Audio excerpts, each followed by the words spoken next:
Ulang tahun ibu mertua, suami memberitahu akan ada 30 tamu yang menginap di rumah selama sebulan penuh. Aku diam-diam membereskan barang-barangku, lalu segera pergi dari rumah. 30 menit kemudian, dia panik dan meneleponku 99 kali. 30 orang akan menginap di rumah kita selama sebulan. Aku mendengar kalimat itu. Tanganku masih memegang sendok sayur, tetapi tidak jadi kusantap. Bukan karena aku terkejut, melainkan karena aku sedang berhitung, jika setiap orang mandi sekali sehari, berapa kenaikan tagihan air bulan ini? Budi, suamiku, mengucapkan kalimat itu dengan sangat ringan, seolah hanya memberitahu menu makan malam, wajahnya datar, bahkan terlihat antusias. Iya, ulang tahun ibu tahun ini kita buat lebih besar. Semua kerabat dari kampung akan datang, menginap sebulan biar ramai. Dia bilang biar ramai tanpa sedikit pun menatapku. Aku meletakkan sendok, mengelap tangan pada serbet di sampingku, lalu bertanya dengan suara yang sama normalnya. 30 orang? Atau lebih? Sekitar segitulah. Bisa jadi lebih, karena aku bilang datang saja semua. Rumah kita kan besar. Aku memandang berkeliling rumah 3 lantai yang cicilan KPR-nya baru lunas setengah setelah hampir 10 tahun kami bayar. Setiap lantai ada 2 kamar, selain ruang tamu dan dapur, total ada 4 kamar tidur. 1 untuk kami, 1 untuk ibu mertua, sisanya 2 kamar. Untuk 30 orang. Aku tidak bertanya lebih lanjut, karena aku tahu percuma saja. Dia sudah memutuskan. Budi adalah tipe orang yang suka pamer. Dia menyayangi ibunya, itu tidak salah. Tapi caranya menyayangi seringkali membuat orang lain menanggung bebannya. Ibu mertuaku, Bu Wati, tahun ini berusia 65 tahun. Beliau orang yang baik, bukan tipe mertua yang galak. Tapi beliau punya satu sifat, sangat suka keramaian, suka sanak saudara berkumpul, suka perasaan rumah yang selalu riuh. Aku tidak menentang perayaan ulang tahunnya. Bahkan setiap tahun, akulah yang selalu menyiapkan segalanya, dari memasak, menata meja, hingga memesan kue tart. Tapi 30 orang yang menginap selama sebulan, itu bukan lagi perayaan ulang tahun. Itu adalah sebuah migrasi massal. Aku melirik Budi. Dia masih asyik dengan ponselnya, mungkin sedang membalas pesan seseorang. Apa cukup hanya dengan memberitahuku begini saja, Mas? Tanyaku pelan. Dia mengangkat kepala, sedikit mengerutkan kening, seolah aku sedang mempersulitnya. Memangnya kamu mau bagaimana lagi? Ini kan cuma setahun sekali, ulang tahun ibu. Kamu sebagai menantu seharusnya mengerti. Kalimat kamu sebagai menantu seharusnya mengerti itu sudah tak terhitung berapa kali ku dengar. Selalu begitu, setiap kali ada urusan yang menyangkut keluarga pihaknya, kalimat itu pasti muncul. Aku mengangguk. Iya, aku mengerti. Budi tampak puas. Dia berdiri, meregangkan tubuh, lalu berkata lagi. Oh ya, beberapa hari lagi mereka datang. Tolong rapikan kamar-kamar ya. Terus, sepertinya kita perlu siapkan kasur lipat tambahan. Aku sudah bilang. Nanti mereka bisa tidur di ruang tamu dan di teras atas. Aku menatapnya, lalu menatap tangga menuju teras di lantai 3. Bulan ini cuaca sedang panas-panas. Aku tidak berkata apa-apa lagi. Tuan Tian siang hari seperti di atas bara, malam hari penuh nyamuk. Aku tidak berkata apa-apa lagi. Selesai makan malam, aku membersihkan dapur. Budi naik ke kamar menonton TV. Ibu mertuaku duduk di ruang tamu, menelepon sanak saudaranya. Suaranya riang gembira, antusias seolah akan ada pesta desa. Iya, datang saja semua. Rumah di sini besar, kok. Menginap yang lama biar seru. Iya, menantuku itu cekatan sekali. Dia pasti bisa urus semuanya. Mendengar kalimat itu, saat sedang mencuci piring, aku tiba-tiba tertawa. Bukan tawa bahagia, melainkan tawa karena sadar betapa cekatannya diriku. Saking cekatannya, semua orang menganggap sudah sewajarnya aku menanggung semuanya. Malam itu aku tidak bisa tidur. Aku berbaring menatap langit-langit kamar, mendengar suara kipas angin berputar, sementara kepalaku sibuk berhitung. 30 orang. Makan dan minum setiap hari, listrik, air, cucian, tempat tidur, dan yang terpenting, ruang pribadi. Aku tidak takut lelah. Aku pernah melewati hari-hari yang jauh lebih sulit. Tapi yang membuatku lelah adalah perasaan tidak pernah diajak bicara, tidak dianggap sebagai rekan dalam mengambil keputusan, melainkan hanya sebagai pelaksana. Keesokan paginya, aku bangun lebih awal. Bukan karena ada urusan mendesak, tapi karena aku butuh waktu tenang untuk diriku sendiri. Aku membuat secangkir kopi dan duduk di balkon.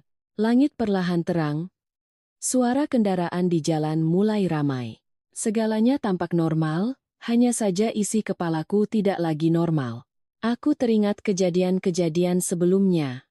Saat ada tahlilan keluarga, kerabat datang berbondong-bondong. Aku memasak dari pagi sampai malam. Ketika semua orang selesai makan, barulah aku bisa duduk menyantap sisa makanan yang sudah dingin. Pernah juga ada kerabat yang datang untuk berobat, menumpang selama beberapa minggu. Aku yang mengurus makan minumnya hingga mengantarnya ke rumah sakit. Aku tidak pernah mengeluh. Tapi kali ini berbeda. Bukan karena jumlahnya, tapi karena cara mereka memutuskan untukku. Sekitar pukul 8, Budi turun untuk sarapan. Aku sudah menyiapkannya. Sambil makan, dia berkata, nanti siang aku mau beli beberapa kasur lipat. Kamu rapikan kamar dulu, ya? Aku menatapnya, lalu mengangguk. Iya. Hanya satu kata, iya. Tidak ada bantahan, tidak ada protes. Setelah sarapan, dia berangkat kerja. Ibu mertuaku masih sibuk menelepon, mungkin mengabari kerabat yang lain. Rumah kembali tenang. Aku berdiri di tengah ruang tamu, memandang sekeliling, lalu aku masuk ke kamar tidur. Aku membuka lemari, mengeluarkan sebuah koper. Bukan koper besar. Hanya koper kabin yang cukup untuk beberapa setel pakaian dan barang-barang penting. Aku tidak terburu-buru. Aku melipat pakaianku dengan perlahan. Setiap helai baju, setiap potong celana, kulipat dengan rapi dan kususun di dalam koper. Aku tidak membawa banyak, hanya yang kuperlukan untuk beberapa hari. Aku juga tidak membawa barang-barang berharga, karena aku tidak berniat pergi selamanya. Aku hanya ingin keluar sejenak. Untuk bernapas, untuk berpikir, untuk melihat, jika aku tidak di rumah, bagaimana jadinya 30 orang selama sebulan itu? Aku menutup koper, menariknya ke ruang tamu. Ibu mertuaku melihatnya dengan heran. Loh, kamu mau kemana, Rin? Aku tersenyum tipis. Mau ke rumah teman sebentar, Bu. Ada yang perlu dibantu. Beliau sedikit ragu. Tapi kan beberapa hari lagi semua mau datang. Aku tetap menjaga suaraku normal. Hanya beberapa hari kok, Bu, nanti saya pulang. Lagi pula, kalau semua datang, rumah kan jadi sesak. Saya di sana juga nanti malah bikin sempit. Beliau tidak berkata apa-apa lagi. Mungkin beliau tidak berpikir macam-macam. Aku membawa koperku ke pintu. Sebelum pergi, aku menoleh menatap rumah ini sekali lagi. Bukan pertama kalinya aku pergi dari sini, tapi kali ini rasanya berbeda. Aku tidak marah, tidak membuat keributan. Aku hanya ingin melihat. Jika aku tidak ada, bagaimana segalanya akan berjalan. Aku melangkah keluar, menutup pintu, menuruni tangga, hingga ke gerbang. Aku memesan ojek online. Begitu naik ke motor dan pintu gerbang tertutup, aku menghela napas panjang. Rasanya sedikit lebih ringan, meski ada perasaan campur aduk. Motor baru berjalan sekitar 5 menit, ponselku bergetar. Budi. Aku melihat layarnya, tidak mengangkatnya. Dering berhenti, lalu bergetar lagi. Panggilan kedua, ketiga, aku tetap tidak mengangkat. Aku memandang keluar, jalanan ramai seperti biasa. Segalanya normal, hanya ponselku yang terus bergetar tanpa henti. Sampai akhirnya pengemudi ojek bertanya. Mbak, ponselnya bunyi terus itu. Mungkin penting? Aku tersenyum tipis. Tidak apa-apa, Pak. Ponsel bergetar lagi. Panggilan ke-10, ke-20. Aku mulai merasa ada yang tidak beres. Budi bukan tipe orang yang akan menelepon terus-menerus seperti ini. Kecuali, jika ada sesuatu, aku mengambil ponsel dan melihat layarnya. 37 panggilan tak terjawab. Belum sempat aku memutuskan untuk menelepon balik, ponselku bergetar lagi. Aku melihat nama yang muncul. Budi, kali ini, aku mengangkatnya. Ada apa menelepon terus, Mas? Tanyaku. Suara masih tenang. Di seberang sana, suaranya tidak lagi setenang biasanya. Rin, kamu di mana? Aku sedikit tertegun. Bukan karena pertanyaannya, tapi karena cara dia memanggil namaku.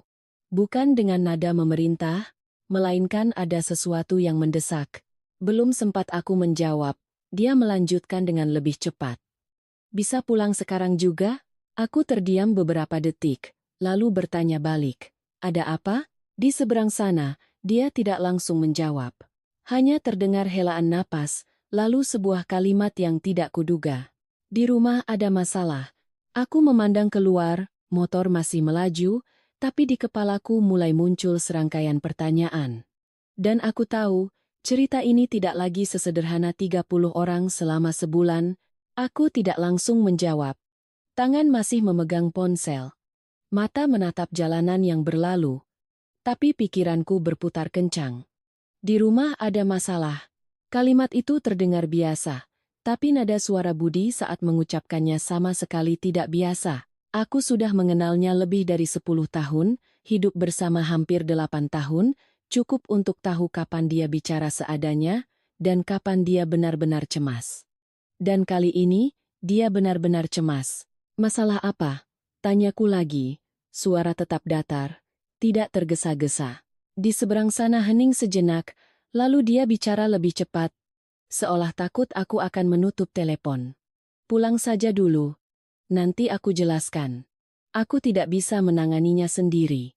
Kalimat itu membuatku sedikit mengangkat alis. Tidak bisa menanganinya sendiri? Budi, suamiku. Ternyata bisa juga mengucapkan kalimat itu. Aku menoleh ke pengemudi. Pak, tolong putar balik. Motor yang baru saja melewati sebuah perempatan besar, kini berbelok kembali ke jalan yang tadi. Aku tidak bertanya apa-apa lagi, hanya menutup telepon. Ponsel bergetar lagi, kali ini bukan Budi, melainkan ibu mertuaku. Aku menatap layarnya beberapa detik sebelum mengangkat. Iya, Bu, ada apa? Suara Bu Wati tidak lagi seceria pagi tadi. Bicaranya sedikit terburu-buru dan campur aduk. Rina, kamu di mana, Nak? Bisa pulang sekarang? Di rumah sedikit kacau. Aku tersenyum tipis, meskipun beliau tidak bisa melihatnya. Iya, Bu. Saya sedang dalam perjalanan pulang. Oh, syukurlah. Cepat ya, Nak. Ibu tidak terbiasa dengan urusan begini. Setelah mengatakan itu, beliau menutup telepon. Aku bersandar di jok motor, menghela napas. Tidak terbiasa dengan urusan begini. Kalimat itu terdengar lucu sekaligus ironis. Pagi tadi masih bersemangat mengundang sanak saudara untuk menginap sebulan. Sekarang, tidak terbiasa dengan urusan begini. Motor berhenti di depan gerbang rumah. Aku membayar, menurunkan koper. Belum sempat menekan bel, pintu sudah terbuka.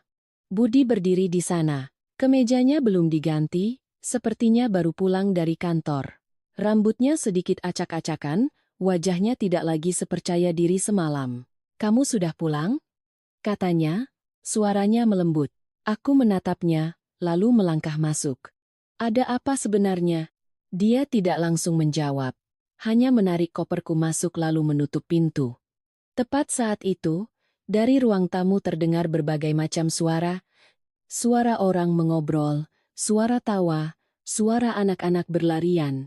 Aku berhenti melangkah, menoleh ke arah Budi. Jangan bilang. Dia menggaruk kepalanya yang tidak gatal. Iya, mereka sudah datang. Aku melihat jam tanganku, baru pukul 10 lebih sedikit. Bukannya Mas bilang beberapa hari lagi? Dia menghela napas panjang. Mereka berangkat lebih awal. Lagi pula, aku tidak menyangka mereka akan datang seramai ini. Aku melangkah ke ruang tamu, dan aku mengerti apa maksudnya seramai ini. Bukan 30, setidaknya ada lebih dari 40 orang. Orang dewasa, anak-anak, semuanya ada.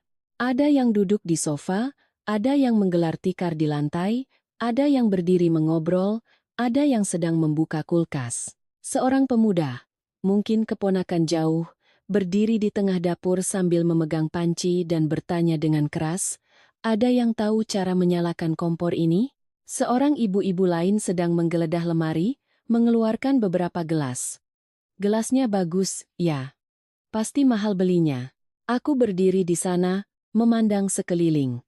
Bukan karena aku belum pernah melihat keramaian, tapi ini bukan lagi tamu yang berkunjung. Ini sudah seperti pasar pindah ke dalam rumah. Ibu mertuaku berdiri di tengah ruangan, wajahnya sedikit pucat, memegang ponsel tapi tidak tahu harus menelepon siapa. Melihatku, beliau seperti melihat juru selamat. "Rina, kamu sudah pulang." Aduh, ibu tidak tahu harus bagaimana. Aku mendekatinya. "Iya Bu, saya sudah di sini. Ibu duduk saja dulu, biar saya yang urus." Begitu mengucapkan kalimat itu, aku sendiri merasa geli. Pagi tadi aku masih berniat pergi beberapa hari untuk menenangkan pikiran. Sekarang, baru saja kembali, aku sudah secara sukarela berkata, biar saya yang urus. Memang sudah nasib. Aku menoleh ke arah Budi. "Mas, berdiri di situ mau apa? Bantu aku." Dia mengangguk cepat-cepat. "Iya, iya. Kamu mau aku melakukan apa?" Aku tidak terburu-buru. Aku memandang sekeliling sekali lagi, lalu mulai memberi perintah. "Mas, ke warung sebentar, beli 2 kipas angin tambahan dan beberapa dus air mineral." "Oke." Terus, mampir ke toko dekat sini, beli beberapa tikar dan selimut tipis. "Oke, oke." Dia langsung berbalik dan berlari keluar. Aku kembali ke ibu mertuaku. "Bu, ibu istirahat saja. Biar saya atur sebentar." Beliau mengangguk, duduk di sofa sambil menghela napas lega. Aku melangkah ke dapur. Dapur yang tadinya rapi, kini terlihat seperti baru saja diterjang badai. Panci dan wajan diletakkan sembarangan, sayuran berserakan. Ada yang sedang mencuci sayur, ada yang memotong bawang, tapi masing-masing bekerja dengan caranya sendiri. Aku bertepuk tangan pelan sekali. "Bapak Ibu, semuanya, mohon perhatiannya sebentar." Semua orang menoleh ke arahku. Aku tersenyum. "Perkenalkan, saya Rina, menantu Bu Wati. Kami sekeluarga senang sekali semua bisa datang berkumpul, tapi, supaya lebih nyaman, saya izin untuk menata ulang sedikit ya, biar lebih rapi." Suaraku tidak keras, tapi cukup jelas. Beberapa orang mengangguk, beberapa tersenyum. Seorang ibu yang lebih tua berkata, "Iya, Nak. Atur saja, kami juga tidak terbiasa dengan dapur kota." Aku mengangguk, lalu mulai membagi tugas. "Ibu yang ini, tolong bantu saya cuci sayuran, ya. Mbak yang itu, tolong potongkan bawang ini. Adik-adik kecil, mainnya di ruang tamu saja ya, jangan di dapur, berbahaya." Tidak ada yang menolak. Bahkan ada yang terlihat lega karena akhirnya ada yang memberi arahan. Sambil bekerja, aku mengobrol. "Wah, ramai begini seru ya, tapi capek juga ternyata." Seorang paman tertawa keras. "Nah, baru tahu kan kami ini seramai apa." Aku ikut tertawa. "Iya, Pak De. Ramai begini makannya juga pasti lebih banyak." Suasana di dapur perlahan menjadi lebih teratur. Aku segera memasak semangkuk besar sayur sop dan beberapa lauk sederhana. Bukan untuk pesta, hanya agar semua orang bisa makan dulu. Sementara itu, kepalaku terus berpikir. Bukan tentang masakan, tapi tentang jangka panjang. Sebulan. Kondisi ini tidak bisa dibiarkan terus-menerus. Aku tidak bisa menanggungnya sendirian, tapi aku juga tidak bisa membuat keributan. Harus ada cara. Tapi belum saatnya. Saat ini, yang penting adalah mengatasi masalah di depan mata. Sekitar 1 jam kemudian, Budi pulang membawa berbagai macam barang, kipas angin, tikar, air mineral. Dia masuk, melihat kondisi rumah, lalu menatapku dengan sorot mata penuh rasa terima kasih. Aku tidak berkata apa-apa, hanya mengangguk. "Letakkan saja di situ, nanti aku atur." Dia meletakkan barang-barang itu, lalu ikut membantu. Untuk pertama kalinya hari ini, aku melihatnya tidak hanya berdiri di luar. Dia benar-benar ikut bekerja. Siang itu, setelah semua orang selesai makan, semua tampak lelah. Ada yang berbaring, ada yang duduk bersandar. Rumah terasa sesak, tapi untuk sementara waktu, aman. Aku mengelap tangan dan melangkah ke balkon, menarik napas dalam-dalam. Belum sempat aku menghembuskannya, Budi sudah menyusul. Dia berdiri di sampingku, diam sejenak, lalu berkata, "Terima kasih sudah kembali." Dia ragu-ragu. Aku minta maaf. Aku sedikit tertegun. Bukan karena permintaan maafnya, tapi karena sangat jarang dia mengucapkan kalimat itu. Aku menoleh menatapnya. Minta maaf untuk apa? Dia menghela napas. Aku tidak menyangka akan jadi begini. Kukira hanya akan datang beberapa orang. Aku menatapnya, lalu tersenyum tipis. Mas kira, atau Mas tidak bertanya? Dia terdiam. Aku tidak melanjutkan. Aku hanya memandang keluar. Sesaat kemudian, barulah aku berkata, "Mas tahu tidak? Pagi tadi, aku benar-benar sudah pergi." Dia menoleh cepat. Aku tahu. Setelah kamu pergi, aku baru merasa ada yang kurang. Aku mengangguk. Kurang apa? Dia tidak langsung menjawab, tapi aku bisa melihat dia sedang berpikir keras. Aku tidak memaksanya, hanya berkata pelan, "Mas ingin semua orang senang, aku tidak melarang. Tapi segalanya harus ada caranya." Dia mengangguk. Iya, aku mengerti. Aku menatapnya, tidak tahu sejauh mana dia mengerti. Tapi setidaknya, dia sudah mulai berpikir. Dari lantai bawah, suara orang-orang kembali terdengar. Seorang anak kecil berlari menaiki tangga sambil berteriak, "Tante, aku lapar." Aku tertawa. "Turun sini, tante ambilkan kue." Aku berbalik pergi. Tapi di dalam kepalaku, sebuah rencana mulai terbentuk. Bukan untuk balas dendam, melainkan untuk mengembalikan segalanya ke tempat yang semestinya. Dan aku tahu, 30 orang selama sebulan ini tidak akan sesederhana yang mereka kira. Sore itu, setelah semua orang makan dan mulai menggelar tikar untuk beristirahat di seluruh penjuru rumah, aku berdiri di dapur. Aku bersandar di meja, menatap panci-panci yang masih mengepul, tapi pikiranku sudah melayang kemana-mana. Bukan karena lelah, tapi karena aku berpikir, jika terus begini, bukan sebulan, 3 hari saja rumah ini sudah tidak akan terasa seperti rumah lagi. Seorang anak kecil berlari melewatiku, tangannya memegang biskuit. "Tante Rina, kuenya enak." Aku menoleh dan tersenyum. "Makan pelan-pelan ya, jangan sambil lari." Dia mengangguk, tapi kakinya tetap berlari. Aku menghela napas, lalu mulai mencuci piring. Satu persatu, air mengalir, suara piring beradu pelan. Di ruang tamu, suara obrolan masih riuh, ada yang bercerita tentang kehidupan di kampung, ada yang membahas bisnis, ada yang bertanya-tanya nanti malam makan apa. Aku mendengar semuanya, bukan karena menguping, tapi karena suaranya begitu jelas. Enak ya di sini, semua sudah ada yang urus. Iya, menantunya cekatan sekali. Sepertinya menginap lama juga tidak apa-apa. Aku berhenti sejenak. Bukan karena kesal, tapi karena aku merasa geli. Menginap lama juga tidak apa-apa. Ya, benar. Yang menginap memang tidak apa-apa, yang mengurus yang apa-apa. Aku selesai mencuci piring, mengelap tangan, lalu melangkah ke ruang tamu. Budi sedang duduk mengobrol dengan beberapa sepupunya. Melihatku, dia melirik seolah ingin bertanya, tapi kemudian mengurungkannya. Aku tidak terlalu memperhatikannya.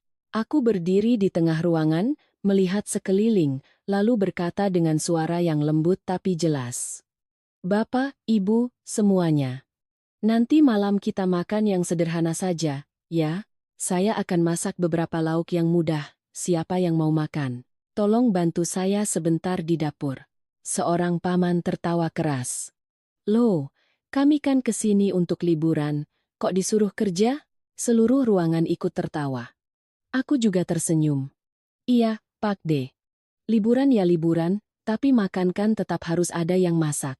Kalau saya sendirian, tidak akan terkejar." Seorang bibi menimpali. "Sudahlah, biar kami bantu. Kasihan kalau kamu sendirian." Aku mengangguk. "Baik, Bu. Terima kasih." Suasana sedikit lebih ringan, tapi aku tahu itu hanya di permukaan. Malam itu, aku sengaja memasak lebih sedikit. Bukan agar ada yang kelaparan, tapi agar semua orang melihat bahwa tanpa persiapan yang matang, keramaian ini hanya akan menjadi kekacauan. Makan malam berlangsung tidak terlalu lancar. Ada yang makan lebih dulu, ada yang belakangan, ada yang harus menunggu. Beberapa bisikan mulai terdengar. Kok lauknya sedikit sekali, ya? Mungkin belum terbiasa. Di kampung, cara makan kami berbeda. Aku mendengar, tapi tidak bereaksi. Aku hanya terus membereskan.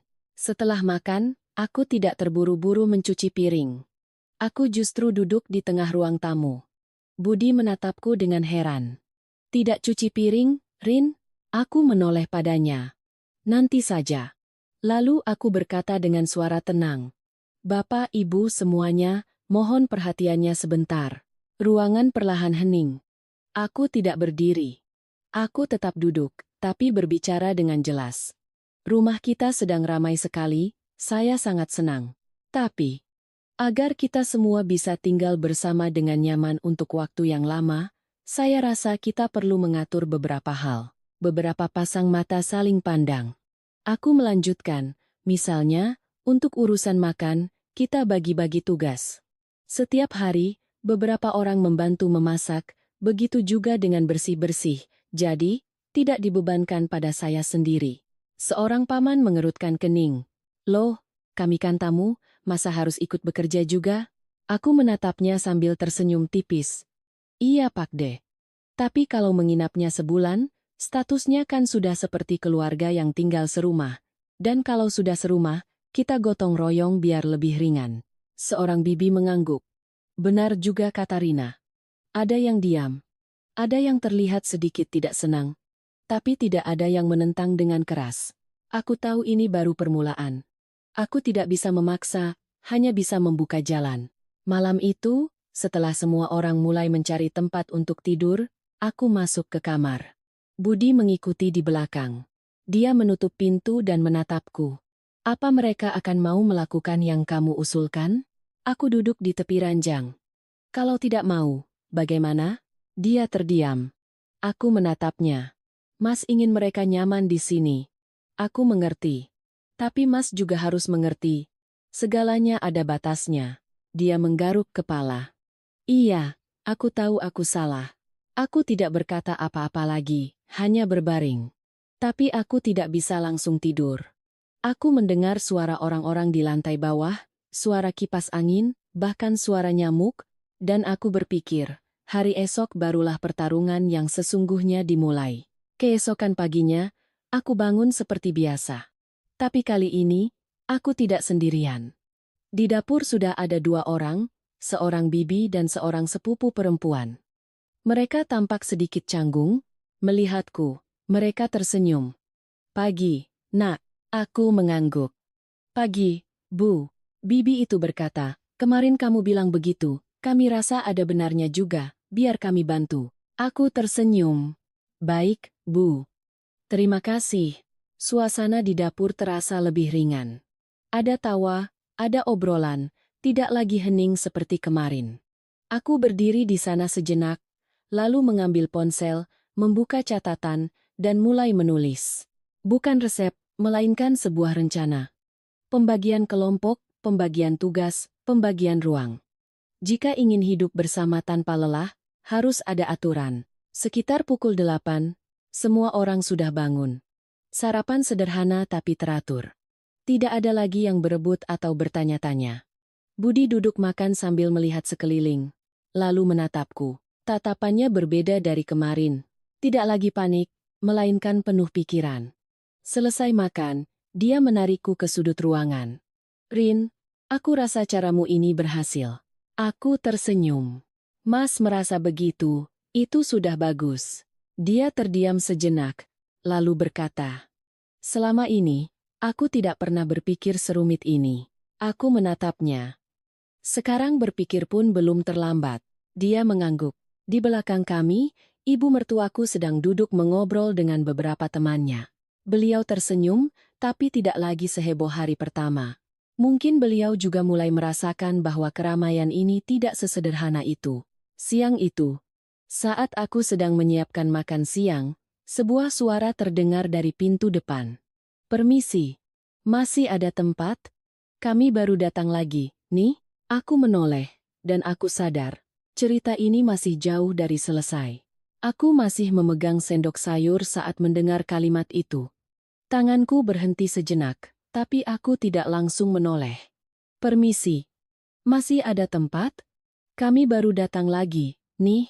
Suara itu bukan suara asing, melainkan suara Om Hardi, adik kandung ibu mertuaku. Di belakangnya, menyusul beberapa orang lagi, mungkin kerabat jauh. Aku menarik napas pelan, lalu berbalik. Benar dugaanku, rombongan baru, setidaknya 8 orang. Aku tidak menghitungnya, tapi sekilas saja sudah terlihat. Budi yang berdiri di dekat pintu, wajahnya kaku, antara ingin tersenyum dan meringis. "Loh, Om Hardi, kenapa baru datang hari ini?" Tanyanya dengan sedikit gugup. Om Hardi tertawa keras. "Dengar-dengar ulang tahun Bakyu dirayakan besar-besaran, jadi kami langsung berangkat biar bisa ikut menginap dan liburan sekalian."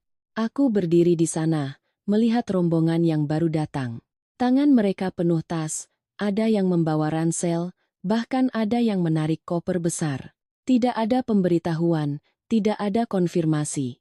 Mereka hanya dengar-dengar lalu datang. Ibu mertuaku keluar dari ruang tamu. Melihat adiknya, wajahnya langsung cerah.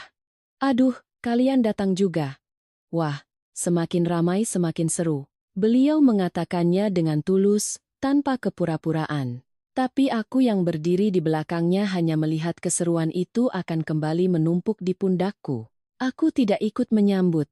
Aku kembali ke dapur, melanjutkan mengaduk sayur. Tapi di dalam kepalaku, segalanya menjadi lebih jelas dari sebelumnya.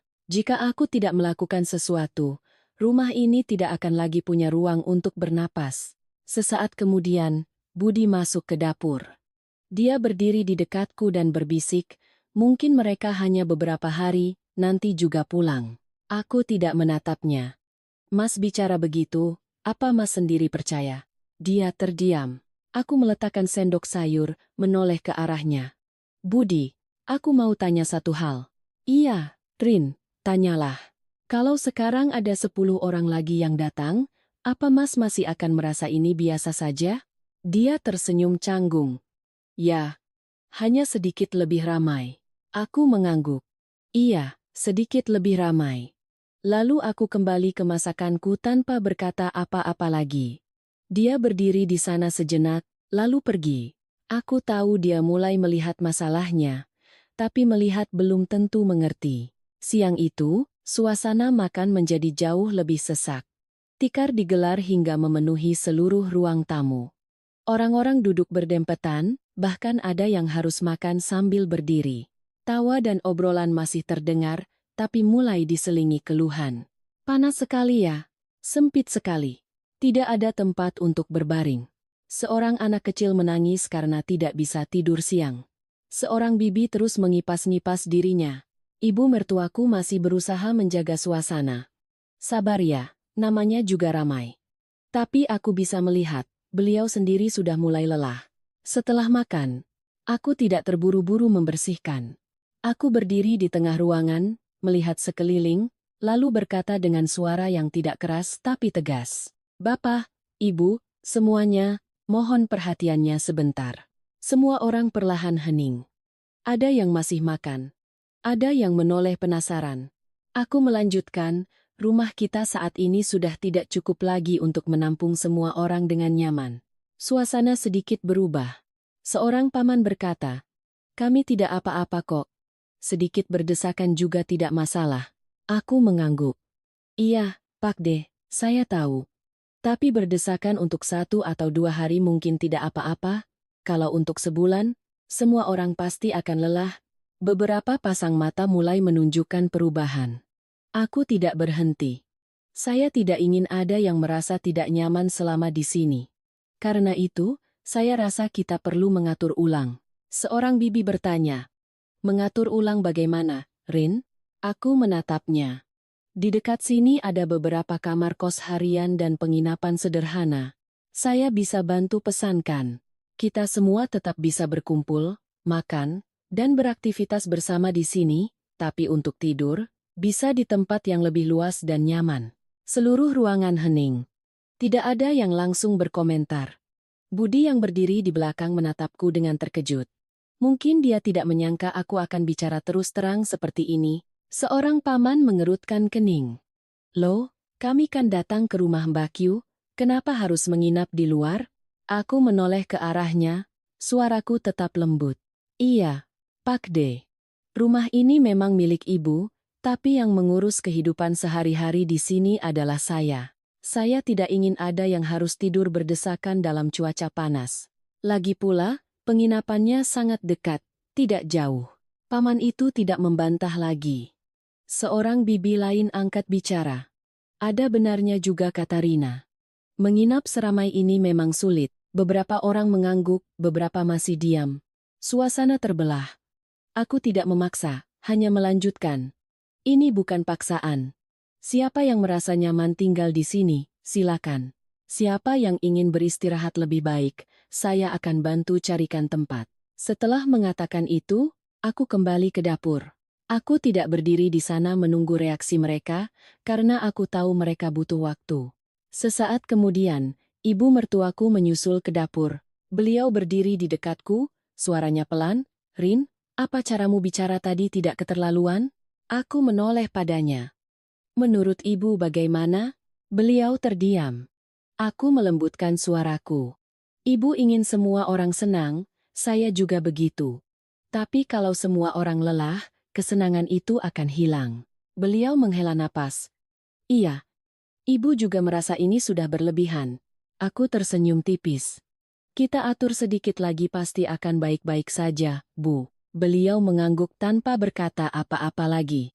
Sore itu, beberapa orang mulai bertanya padaku, "Rin, di dekat sini ada tempat menginap yang bagus?"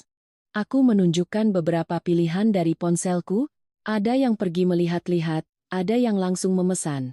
Tidak semua, tapi cukup untuk mengurangi kepadatan. Menjelang malam, jumlah orang yang menginap di rumah sudah berkurang. Tidak ada lagi pemandangan sesak seperti siang tadi. Ruang gerak menjadi lebih lega.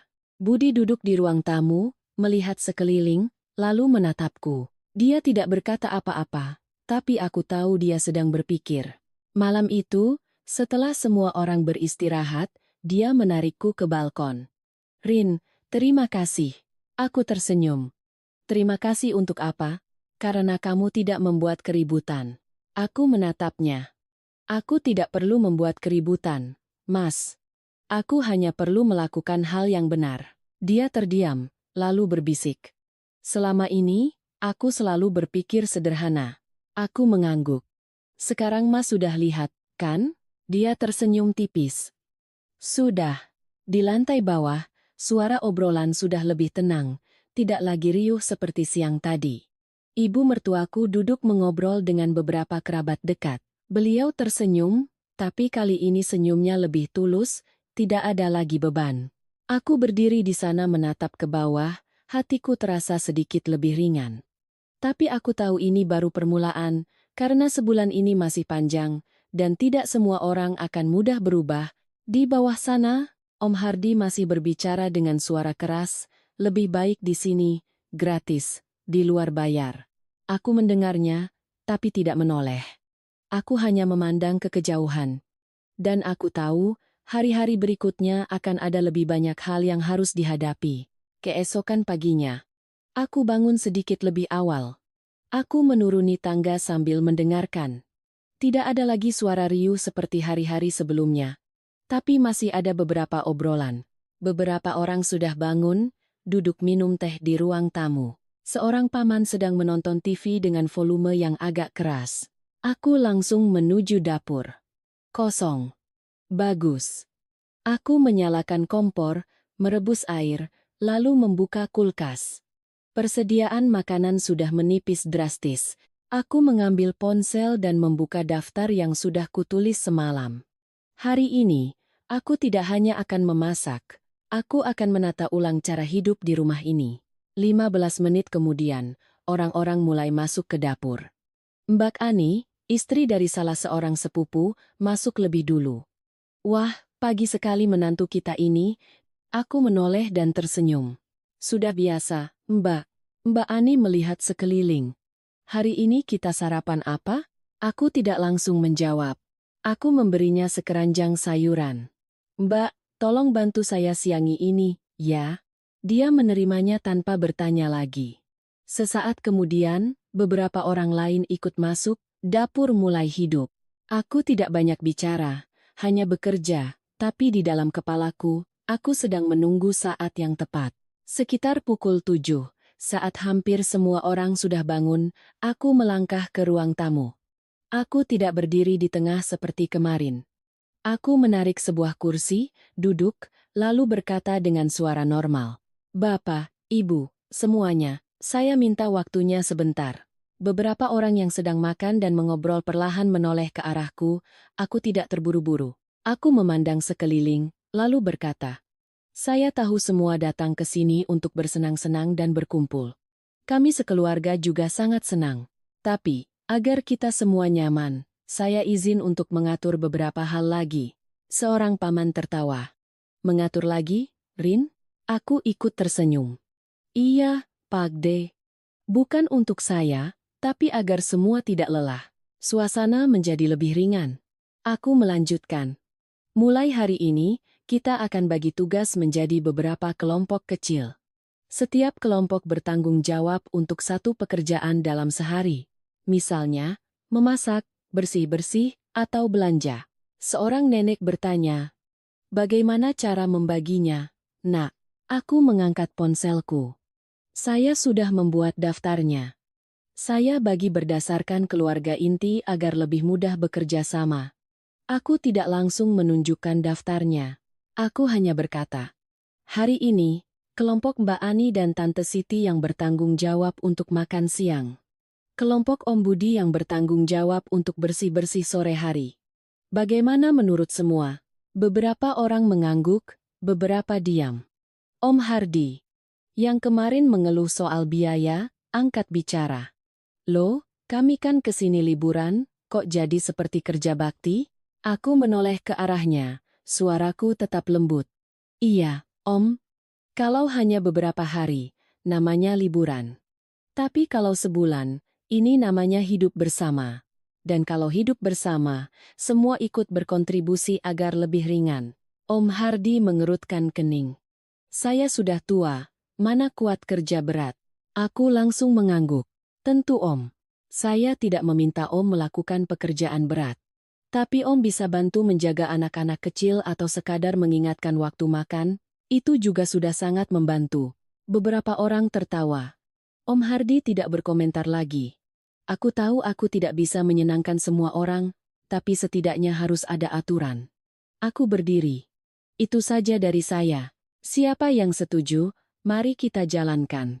Siapa yang kurang setuju, nanti kita bisa diskusikan lagi. Aku tidak memaksa, tidak memerintah, hanya membuka jalan. Setelah itu, aku kembali ke dapur. Sekitar 1 jam kemudian, sarapan berjalan cukup lancar. Tidak ada lagi yang berebut atau bertanya-tanya. Ada yang berinisiatif, ada yang masih canggung, tapi setidaknya ada perubahan. Aku sedang mencuci piring ketika mendengar perdebatan kecil dari ruang tamu. Tidak keras, tapi cukup untuk menarik perhatianku. Aku mengelap tangan dan keluar. Mbak Ani sedang berbicara dengan seorang bibi. Suaranya sedikit tegang. Saya kan juga harus memasak untuk keluarga saya sendiri, Bu. Kenapa harus selalu saya? Bibi itu menjawab, kami kan sudah tua, tidak bisa bekerja terlalu banyak. Suasana mulai memanas. Aku mendekat. Ada apa ini, Mbak? Mbak Ani menoleh ke arahku. Tidak ada apa-apa, Rin. Cuma bicara biasa. Aku melihat keduanya, lalu berkata, bagaimana kalau kita ganti jadwalnya, Mbak? Hari ini Mbak yang masak, besok giliran yang lain. Bibi itu menimpali. Tapi kami tidak bisa memasak masakan kota. Aku tersenyum tipis. Tidak apa-apa, Bu. Masak apa saja boleh. Yang penting bisa dimakan. Saya tidak menuntut yang macam-macam. Seorang paman yang duduk di dekat situ berkata, sudahlah, biar saya yang bantu masak. Suasana kembali mencair. Aku tidak berkata apa-apa lagi, hanya kembali ke dapur. Tapi di kepalaku, Aku semakin sadar. Tidak semua orang siap untuk berubah, tidak semua orang berpikir sama. Tapi jika aku tidak tegas, semuanya akan kembali seperti semula.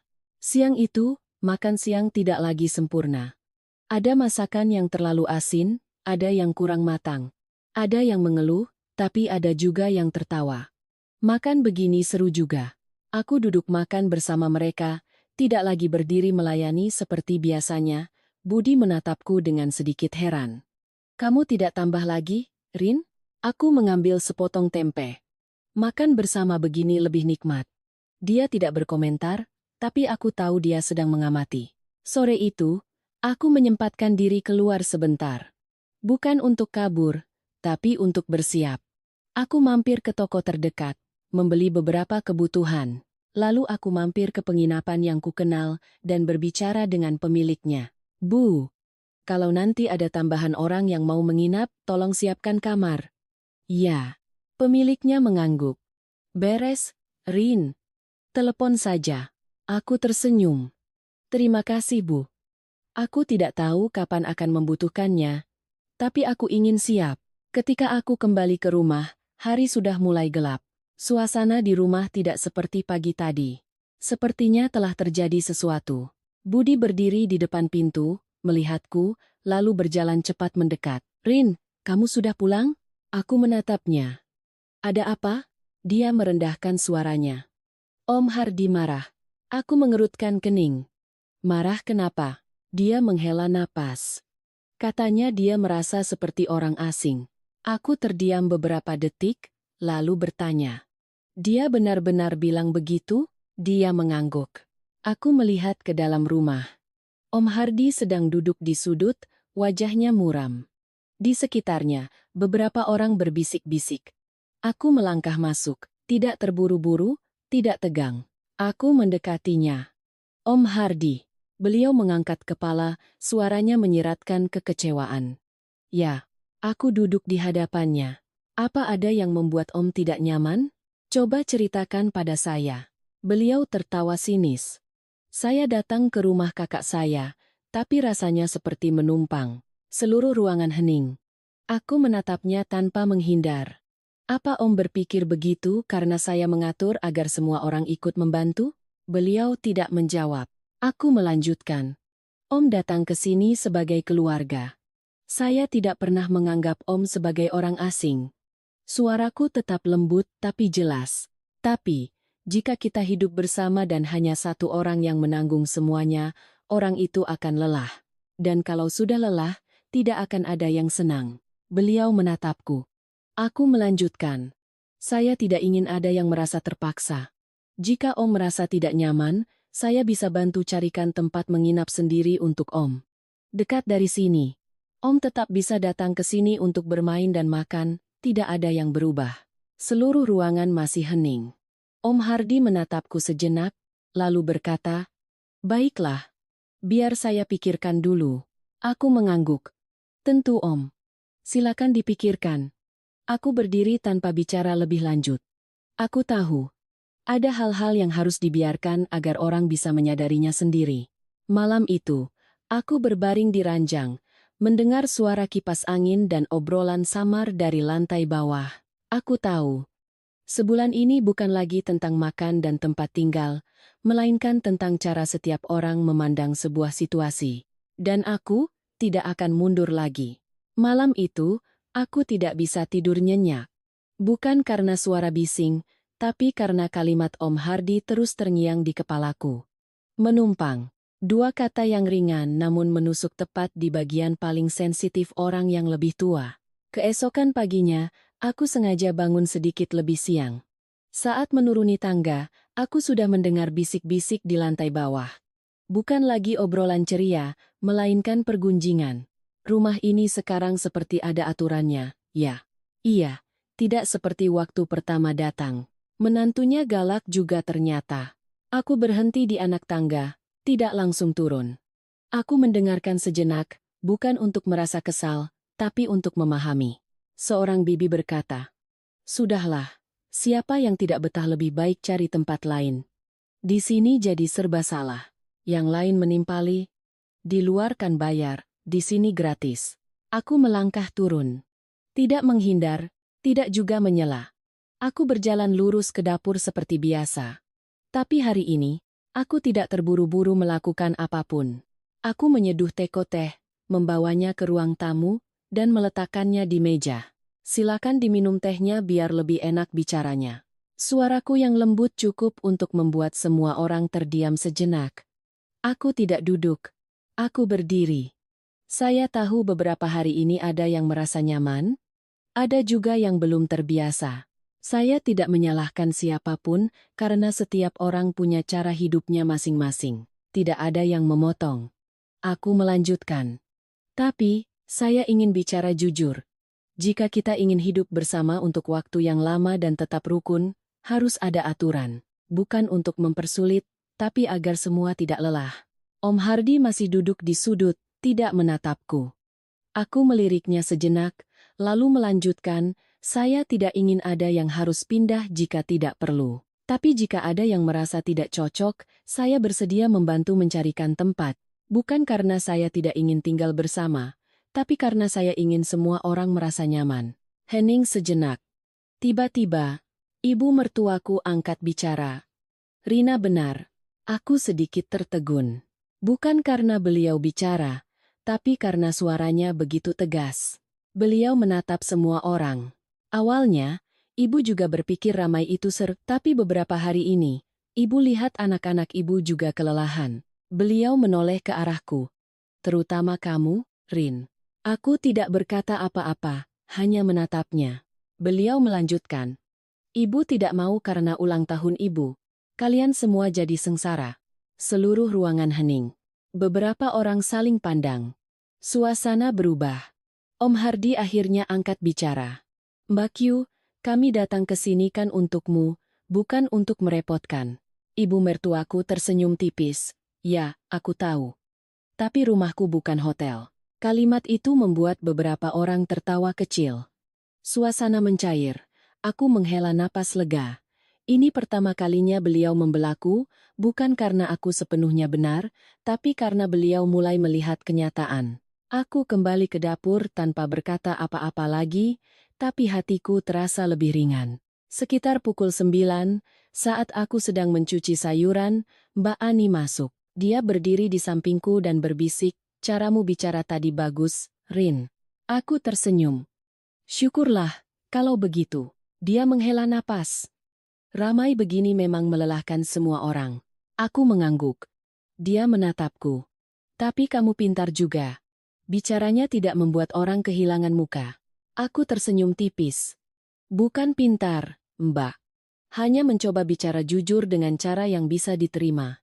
Dia mengangguk tanpa berkomentar lagi. Sesaat kemudian, Budi masuk ke dapur. Dia bersandar di pintu menatapku. Rin, aku tidak menyangka ibu akan bicara seperti itu. Aku tidak menoleh. Mas pikir ibu akan bilang apa? Dia terdiam sejenak. Kukira ibu akan membela Om Hardi. Aku terus mencuci sayuran. Suaraku datar. Ibu tidak membela siapa-siapa. Ibu hanya membela apa yang masuk akal. Dia tidak berkata apa-apa lagi, tapi aku tahu dia sedang merenungkan banyak hal. Siang itu, makan siang berlangsung lebih tenang. Tidak ada lagi yang berebut, tidak ada lagi yang banyak mengeluh. Beberapa orang sudah pindah ke penginapan, tidak banyak, tapi cukup untuk membuat rumah tidak lagi sesak. Om Hardi masih di sini, tapi tidak lagi bersuara keras seperti kemarin. Dia makan dalam diam. Aku tidak mendekatinya, tidak bertanya, tidak menjelaskan lebih lanjut, karena aku tahu, dia sedang menyesuaikan diri. Sore itu, aku menyempatkan diri naik ke kamar. Aku membuka koper, melihat kembali beberapa setel pakaian yang sudah kusiapkan tempo hari. Aku tertawa kecil. Jika hari itu aku tidak kembali, rumah ini mungkin sudah kacau balau. Aku duduk di tepi ranjang. Untuk pertama kalinya dalam beberapa hari, aku bisa duduk tenang. Tidak ada yang memanggil, tidak ada yang bertanya, tidak ada yang menarikku ke dalam suatu urusan. Hanya duduk, tapi belum lama, ponselku bergetar. Nomor tidak dikenal. Aku mengangkatnya. Halo, selamat sore. Di seberang sana, suara seorang wanita tua. Ini Rina, ya? Menantunya Bu Wati? Iya, Bu, benar. Saya temannya ibumu. Dengar-dengar rumahmu lagi ramai sekali. Besok saya mau mampir menginap beberapa hari. Aku terdiam sedetik, lalu tersenyum tipis. Wah, senang sekali kalau ibu mau datang berkunjung. Tapi, mohon maaf sebelumnya, Bu, saat ini rumah kami sedang sangat ramai. Saya khawatir ibu tidak akan nyaman beristirahat. Di seberang sana hening sejenak, lalu berkata, "Oh, begitu. Ya sudah, lain kali saja." Aku mengangguk, meskipun beliau tidak melihatnya. "Baik, Bu. Nanti kalau sudah lebih lengang, saya akan undang ibu." Aku menutup telepon, meletakkannya, lalu menghela napas. Untuk pertama kalinya, aku secara proaktif menolak. Bukan karena aku tidak mau menerima tamu, tapi karena aku tahu batasan. Malam harinya, setelah semua orang selesai makan, aku duduk di ruang tamu tanpa melakukan apapun. Hanya duduk. Budi duduk di sampingku. Dia menatapku sejenak, lalu berkata, "Rin, kamu terasa berbeda dari dulu." Aku menoleh. "Berbeda bagaimana?" Dia tersenyum tipis. "Dulu kamu lebih banyak diam. Sekarang, kamu lebih banyak bicara." Aku juga tersenyum. "Bukan aku yang lebih banyak bicara, Mas. Tapi aku yang tidak lagi diam." Dia mengangguk. "Ya, dan itu bagus." Aku menatapnya. "Apa Mas merasa tidak nyaman?" Dia menggeleng. "Tidak. Justru aku merasa lebih ringan." Aku tidak berkata apa-apa lagi, hanya memandang keluar. Langit gelap, angin sepoi-sepoi, di dalam rumah, tidak lagi seramai hari-hari pertama, bukan karena jumlah orangnya, tapi karena segalanya mulai teratur. Tapi aku tahu, perjalanan ini belum selesai. Karena perubahan tidak terjadi dalam semalam. Dan di depan sana, masih ada hal-hal yang belum bisa kuduga. Pagi di hari keempat, aku tidak lagi menjadi yang pertama bangun. Saat menuruni tangga, aku sudah mencium aroma masakan dari dapur. Aku berhenti sejenak, mendengarkan. Dapur tidak lagi menungguku. Mbak Ani sedang memasak. Di sampingnya Tante Siti sedang membersihkan sayuran. Mereka mengobrol sambil tertawa pelan. Aku melangkah turun. Wah, pagi sekali sudah sibuk. Mbak Ani menoleh dan tersenyum. "Giliran kami dong. Kamu tidur lagi saja." Aku menggeleng. Sudah cukup tidurnya. Aku masuk, tidak ikut campur, hanya mengamati. Tante Siti menatapku. "Biar kami saja yang urus." Sesekali, kami juga harus unjuk gigi. Aku tertawa. "Baik, Tante. Kalau begitu, saya titip ya." Aku pergi ke ruang tamu. Suasananya sangat berbeda. Tidak ada lagi yang kebingungan, semua orang seolah sudah tahu apa yang harus dilakukan. Ibu mertuaku duduk di tengah, memegang secangkir teh, wajahnya terlihat jauh lebih rileks. Melihatku, beliau memanggil. "Rin, kesini, Nak." Aku mendekat dan duduk di sampingnya. "Iya, Bu." Beliau menatapku sejenak, lalu berkata, "Beberapa hari ini kamu sudah bekerja keras." Aku tersenyum tipis. "Biasa saja, Bu." Beliau menggeleng. "Tidak biasa. Ibu sudah hidup cukup lama untuk tahu itu." Aku diam. Beliau melanjutkan, "Ibu minta maaf." Aku sedikit tertegun. "Minta maaf kenapa, Bu?" Beliau menatap lurus ke arahku. "Ibu terlalu berpikir sederhana. Ibu hanya ingin senang, tapi tidak memikirkan bahwa kamu yang harus menanggung semuanya." Aku meletakkan tanganku di atas tangannya. "Tidak apa-apa, Bu. Namanya juga keluarga. Saling membantu itu wajar." Beliau menghela napas. "Tapi tidak semuanya harus kamu yang menanggung sendirian." Aku tersenyum. "Sekarang kan sudah tidak sendirian lagi, Bu." Beliau melihat sekeliling, lalu mengangguk. "Iya, sekarang Ibu sudah lihat." Sesaat kemudian, beliau menambahkan, "Rin, kemarin Ibu dengar ada yang bilang kamu galak." Aku tersenyum tipis. "Mungkin karena saya terlalu banyak bicara, Bu." Beliau menggeleng. "Bukan. Itu karena kamu berani bicara." Aku diam. Beliau melanjutkan, "Mereka hanya belum terbiasa.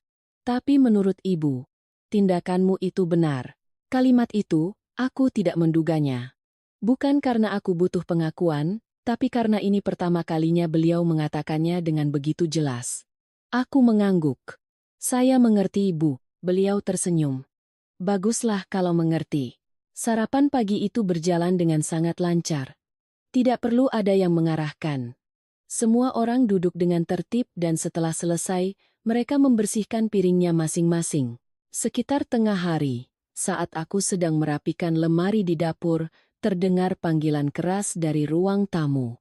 Rina, itu suara Mbak Ani. Aku berlari keluar. Iya, Mbak, ada apa? Mbak Ani berdiri di sana dengan wajah tegang. Coba lihat ini. Aku mendekat. Di atas meja, ada sebuah dompet yang terbuka. Isinya kosong. Seorang bibi berdiri di sampingnya dengan cemas. Dompetku, Rin. Tadi pagi masih ada uangnya, sekarang hilang. Suasana seketika menjadi berat. Orang-orang di sekitar mulai berbisik. Hilang uang? Seramai ini. Siapa yang tahu? Siapa yang ambil? Aku terdiam beberapa detik. Tidak terburu-buru, tidak menuduh. Aku menatap bibi itu. Tante, kapan terakhir kali tante memegang dompet? Beliau berpikir. Sepertinya setelah sarapan tadi. Tante letakkan di mana? Di atas meja ini.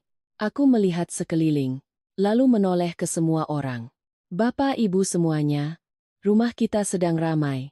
Mungkin ada yang tidak sengaja salah ambil. Coba periksa barang-barang masing-masing ya. Tidak ada yang bicara, tapi suasananya sangat sensitif. Seorang paman berbisik, salah ambil kok sampai uangnya hilang. Aku mendengarnya, tapi tidak bereaksi. Aku melanjutkan, saya tidak berpikir ada yang sengaja mengambil. Tapi lebih baik kita periksa, agar tidak ada salah paham. Semua orang mulai memeriksa barangnya. Suasana tegang. Budi mendekatiku dan berbisik. Kamu mau bagaimana? Aku berbisik balik. Biar aku yang tangani. 10 menit berlalu, tidak ada yang menemukan. Bibi itu mulai panik. Uang di dalamnya ada beberapa juta. Beberapa pasang mata mulai saling curiga. Aku menarik napas, lalu berkata, Tante, coba ingat-ingat lagi, apa Tante sempat membawa dompet itu ke kamar? Beliau menggeleng. Tidak, Tante letakkan di sini terus. Aku mengangguk, lalu berbalik ke dapur. Semua orang menatapku, bingung. Aku membuka kulkas, melihat sekeliling, lalu aku melihatnya. Sebuah dompet tergeletak di sudut bawah, di samping beberapa kotak makanan. Aku mengambilnya. Kembali ke ruang tamu.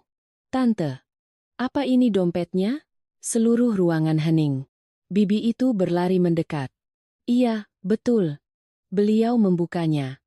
Uangnya masih utuh. Beliau menghela napas lega. Ya ampun. Mungkin tadi pagi tante salah letak. Semua orang tertawa, suasana langsung mencair. Seorang paman berkata, syukurlah, kalau tidak bisa jadi fitnah. Aku tersenyum. Iya, Pak D.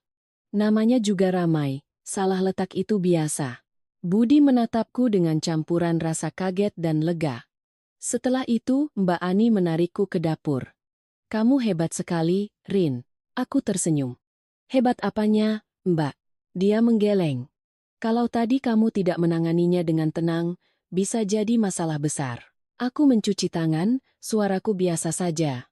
Hidup bersama orang banyak, yang terpenting adalah menjaga perasaan masing-masing. Dia mengangguk. Benar juga. Siang itu, suasana makan sudah sangat berbeda. Tidak ada lagi kecurigaan, tidak ada lagi ketegangan. Om Hardi juga sudah mulai mengobrol seperti biasa. Beliau menatapku dan mengangguk pelan. Tidak ada kata-kata, tapi aku mengerti itu adalah caranya mengakui. Sore harinya, aku duduk di balkon. Angin berhembus sepoi-sepoi. Dari dalam rumah, terdengar suara obrolan yang teratur.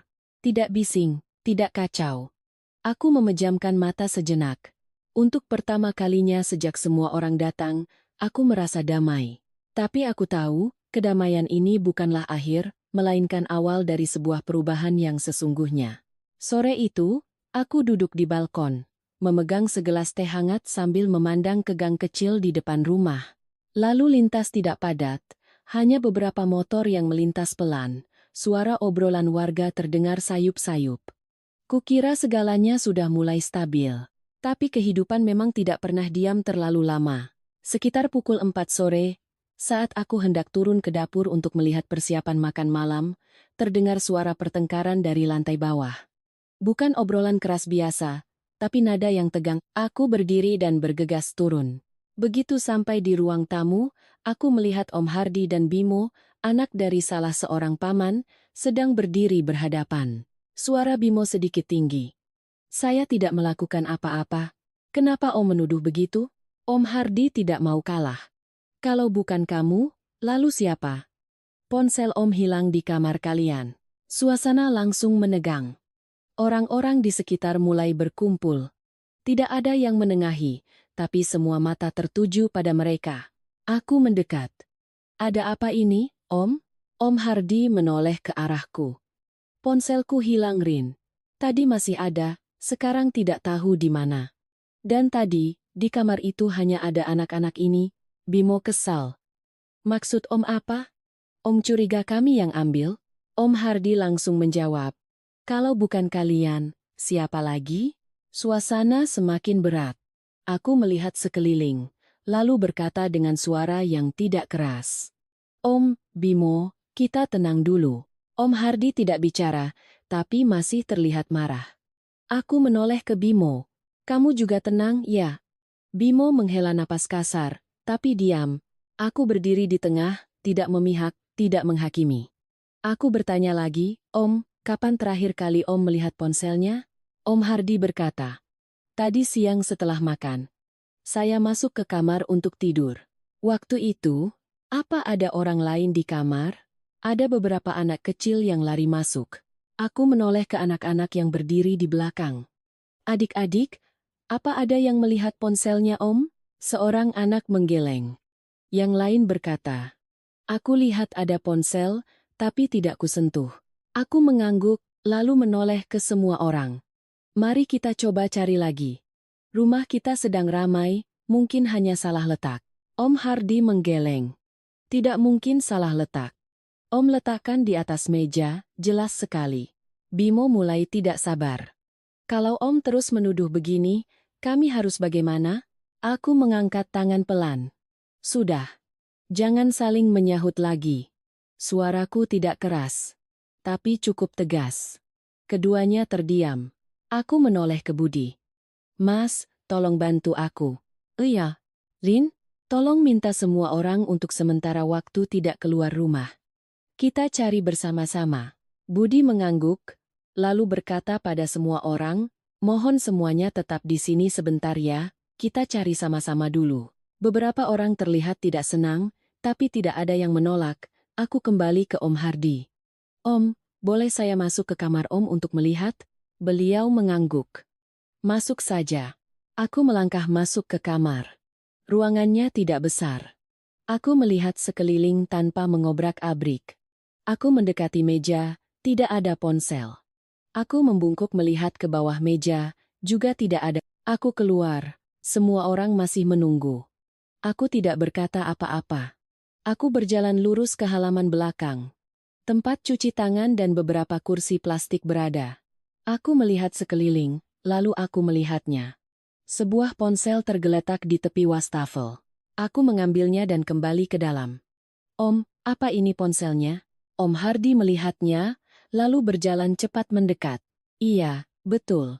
Beliau mengambilnya, wajahnya campuran antara senang dan malu. Semua orang menghela napas lega.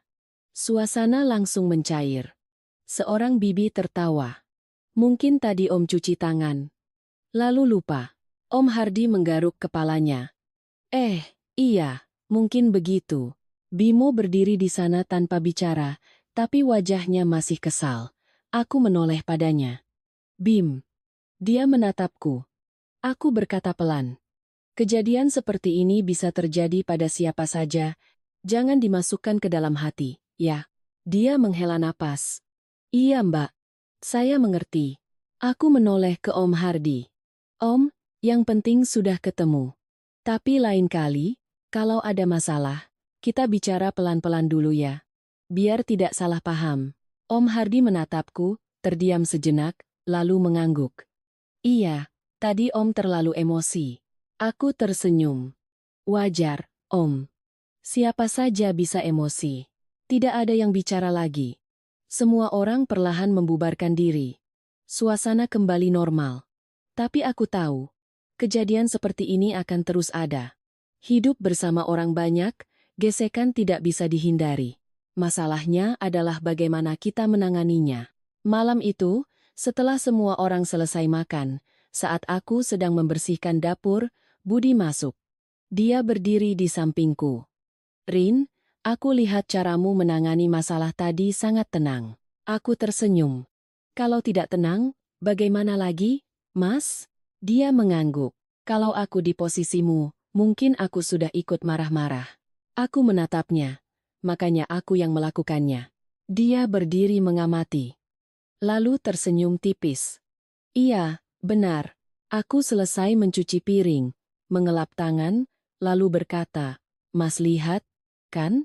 Bukan masalah besar, tapi kalau kita tidak menjaganya, bisa menjadi besar. Dia mengangguk. Aku mengerti. Aku menatapnya. Mengerti itu satu hal, bisa melakukannya atau tidak itu hal lain. Dia terdiam, lalu berbisik, aku akan belajar. Aku tidak berkata apa-apa lagi, hanya mengangguk. Malam itu, aku berbaring di ranjang. Tidak setegang malam-malam sebelumnya, tapi juga tidak sepenuhnya damai. Aku berpikir, masalah seperti kehilangan barang atau salah paham hanyalah permukaan. Kesulitan yang sebenarnya adalah mengubah kebiasaan. Dan itu, tidak bisa dilakukan dalam sehari. Keesokan paginya, saat aku baru saja turun ke dapur, Mbak Ani langsung berkata, "Hari ini kamu libur saja." Rin, aku terkejut. "Kenapa Mbak?" Dia tersenyum. "Hari ini biar kami yang urus. Kamu pergilah kemana saja, segarkan pikiran." Aku menatapnya, lalu melihat sekeliling. Semua orang sedang mengerjakan tugasnya masing-masing tanpa perlu kuingatkan. Aku mengangguk.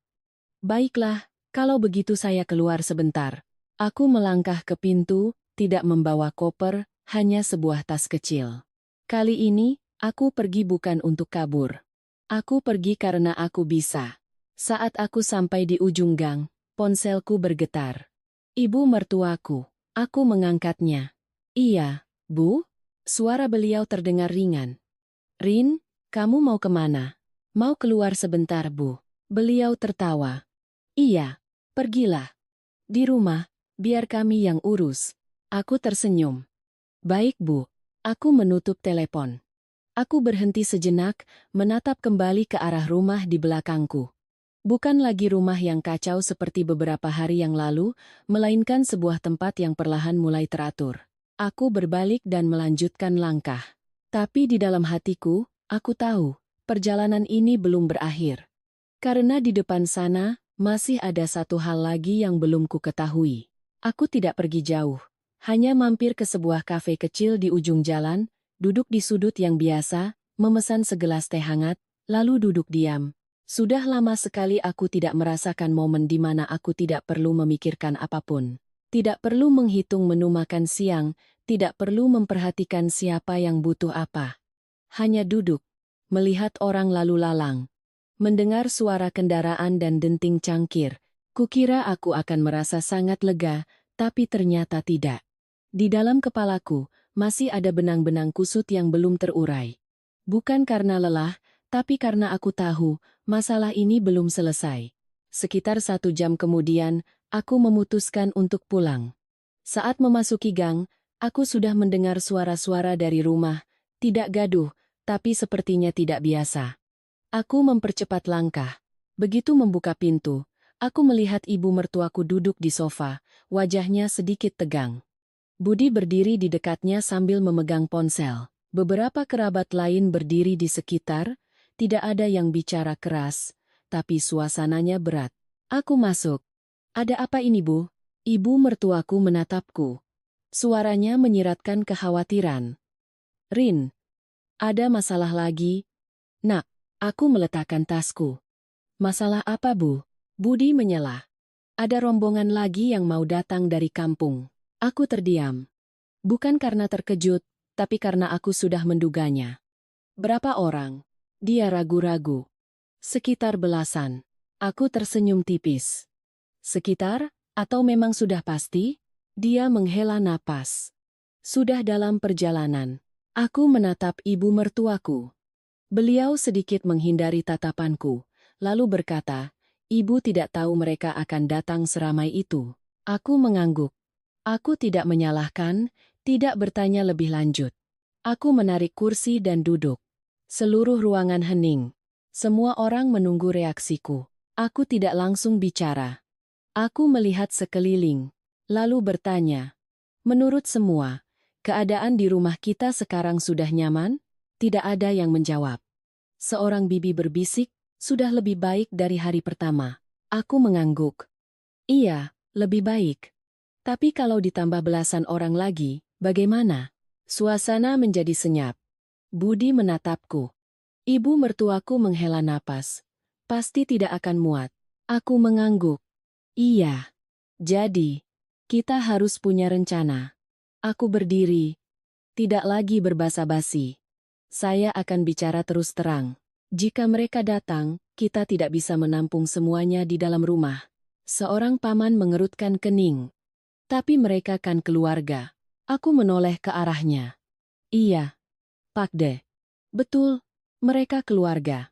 Justru karena keluarga, saya tidak ingin mereka harus tidur berdesakan dalam kondisi panas dan tidak nyaman."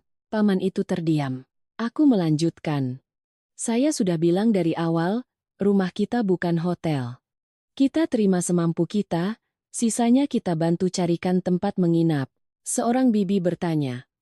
"Tapi kalau kita bilang begitu, apa mereka tidak akan tersinggung, Rin?"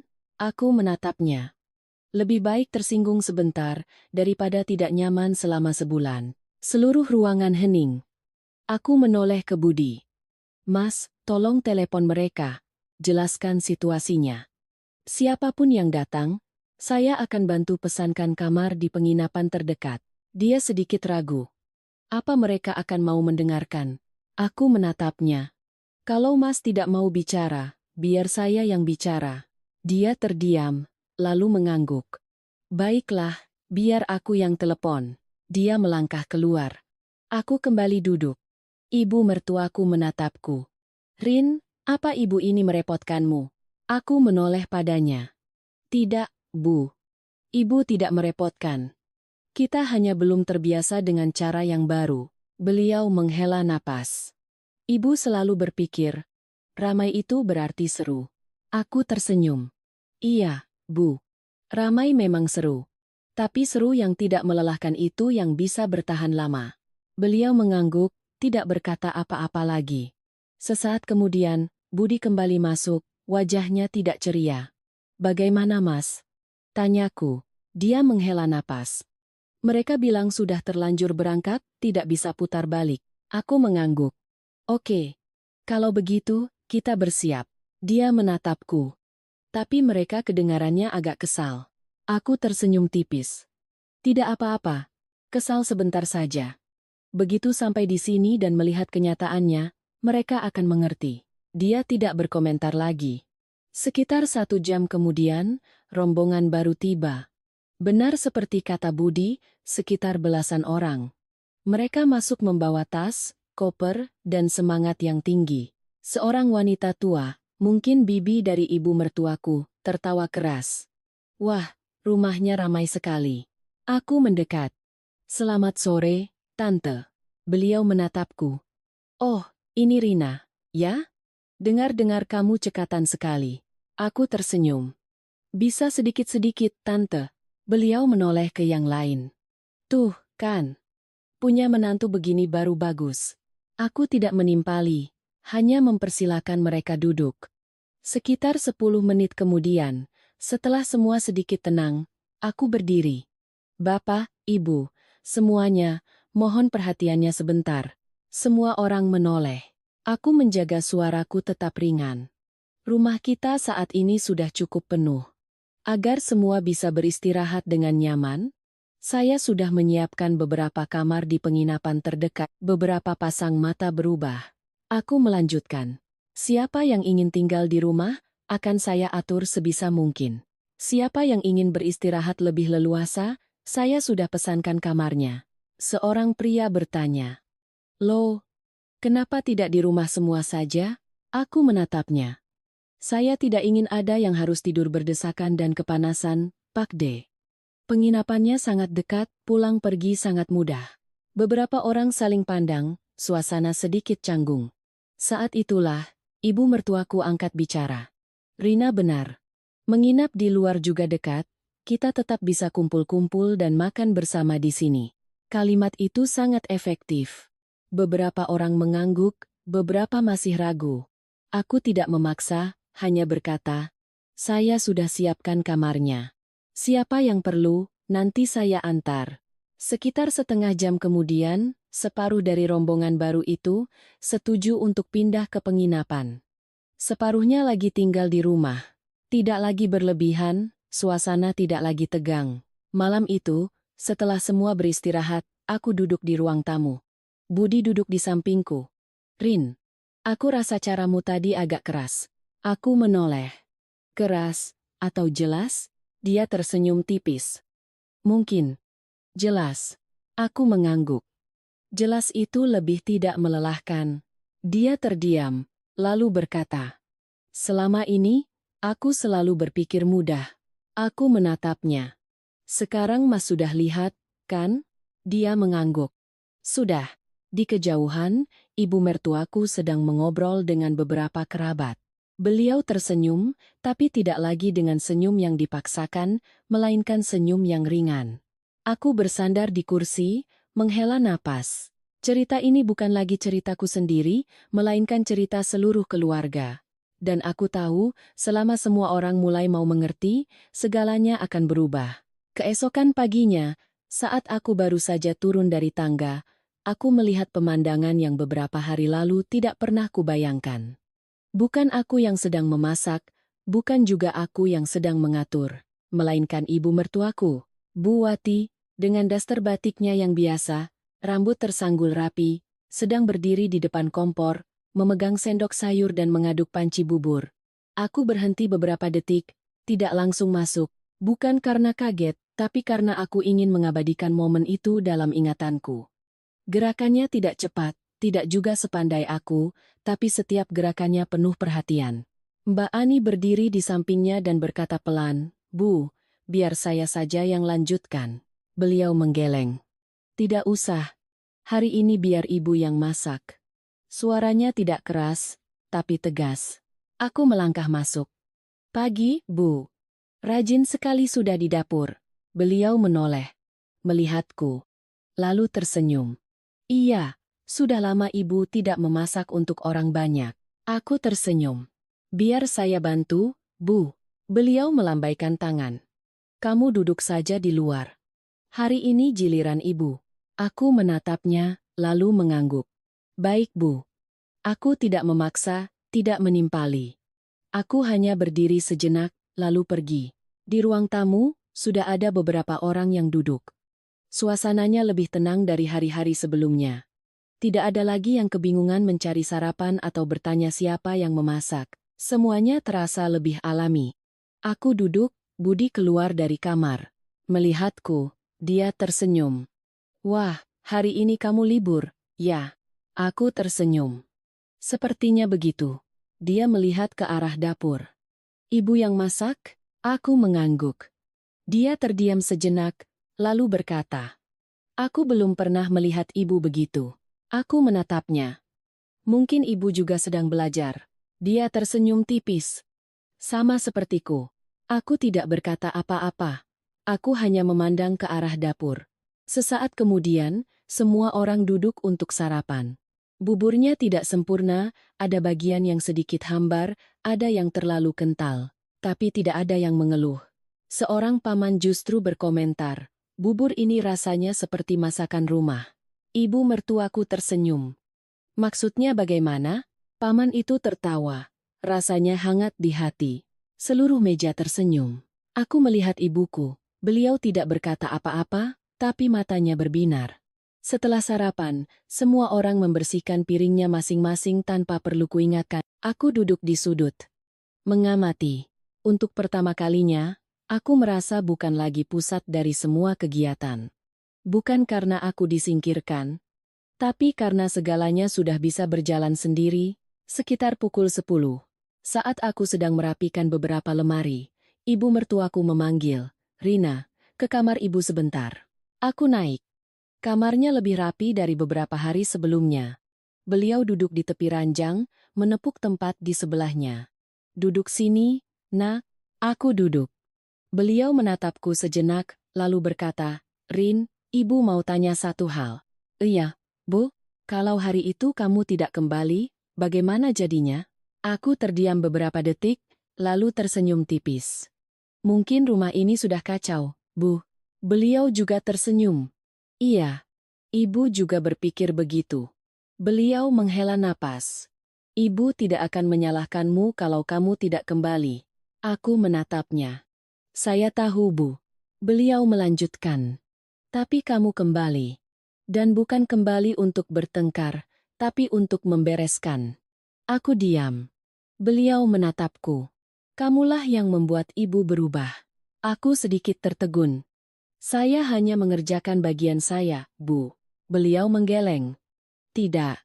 Kamu membuat ibu sadar, selama ini ibu egois." Aku buru-buru berkata, "Jangan bicara begitu, Bu." Beliau mengangkat tangan. "Biar ibu selesaikan." Aku diam. Beliau melanjutkan, "Ibu selalu berpikir, menantu itu sudah seharusnya mengurus segalanya. Ibu tidak pernah berpikir, kamu juga bisa lelah." Beliau menatapku. "Beberapa hari ini ibu mengamatimu. Kamu tidak berteriak, tidak membantah. Tapi kamu juga tidak lagi diam." Aku tersenyum tipis. "Iya, Bu." Beliau mengangguk. "Begitulah seharusnya." Kami berdua duduk terdiam sejenak. Tidak perlu banyak kata. Tapi aku merasakan sebuah perubahan yang hening namun nyata. Siang harinya, saat aku di lantai bawah, ada kejadian lain. Tidak besar, tapi cukup untuk menguji semua orang. Seorang sepupu bernama Santi sedang mengobrol, tiba-tiba berdiri, suaranya sedikit tinggi. Aku sudah bilang, aku tidak terbiasa dengan cara seperti ini. Semua orang menoleh. Aku juga melihatnya. Santi melanjutkan, "Di sini, apa-apa harus diatur." Aku merasa tidak bebas. Seorang bibi bertanya, "Tidak bebas bagaimana?" Santi menjawab, "Ya apa-apa harus dibagi tugas, harus terjadwal." Rasanya tidak seperti di rumah sendiri. Suasana mulai sedikit tegang. Aku mendekat. "Mbak Santi." Dia menoleh ke arahku. Aku tersenyum. "Apa ada yang membuat Mbak tidak nyaman? Coba ceritakan." Dia menghela napas. "Aku tidak terbiasa harus mengikuti jadwal. Di rumah, aku bebas mau melakukan apa saja." Aku mengangguk. "Saya mengerti, Mbak." Aku tidak membantah, tidak menjelaskan. Aku bertanya balik, "Mbak sudah di sini berapa hari?" 3 hari. "Selama 3 hari itu, apa Mbak pernah merasa harus bekerja terlalu keras?" Dia terdiam, lalu berkata, "Tidak." Aku melanjutkan, "Apa ada yang memaksa Mbak melakukan sesuatu?" Dia menggeleng. "Tidak." Aku tersenyum. "Kalau begitu, apa yang membuat Mbak tidak terbiasa itu adalah keharusan untuk memperhatikan orang lain?" Dia menatapku, tidak langsung menjawab. Aku melanjutkan, "Di rumah sendiri, kita terbiasa mengikuti kemauan kita. Tapi kalau hidup bersama, kita harus sedikit saling menjaga perasaan.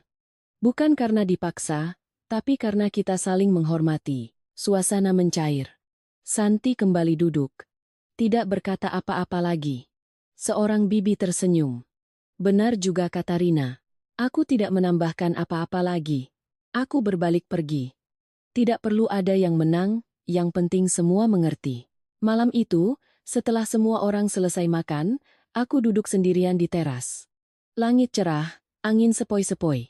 Tidak ada lagi pertengkaran, tidak ada lagi keluhan, hanya ada suara obrolan yang cukup.